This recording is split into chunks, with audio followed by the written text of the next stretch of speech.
शेतकऱ्यांसाठी आनंदाची बातमी. पीक विम्याचे पैसे आले, कंपन्यांना इतक्या कोटी रुपयांचा निधी वितरित.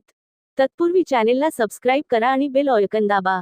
राज्य सरकारने पीक विमा योजनेअंतर्गत शेतकऱ्यांना भरपाई देण्याचा महत्त्वपूर्ण निर्णय घेतला आहे. 1,000 रुपयांपेक्षा कमी भरपाई मिळालेल्या शेतकऱ्यांना किमान 1,000 रुपये मिळावेत, यासाठी 10 कोटी रुपयांचे अनुदान विमा कंपन्यांना देण्यात आले आहे. रब्बी हंगाम 2023 ते 24 मधील भरपाईसाठी एकूण 4,64,12,000 रुपयांची गरज होती. मात्र, अपुऱ्या निधीमुळे केवळ मर्यादित रक्कमच वितरित करण्यात आली. 2019 मध्ये सरकारने आदेश काढून विमा कंपन्यांनी 1,000 रुपयांपेक्षा कमी भरपाई दिल्यास, उर्वरित रक्कम सरकारकडून देण्यात यावी, असे निर्देश दिले होते.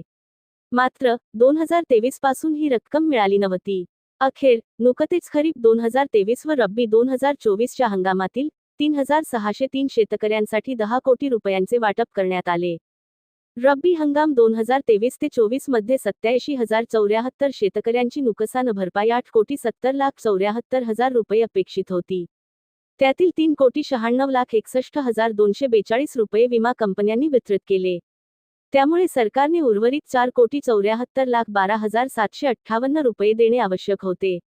मात्र, निधीच्या कमतरतेमुळे केवळ 93,42,282 रुपये वाटप करण्यास मान्यता मिळाली.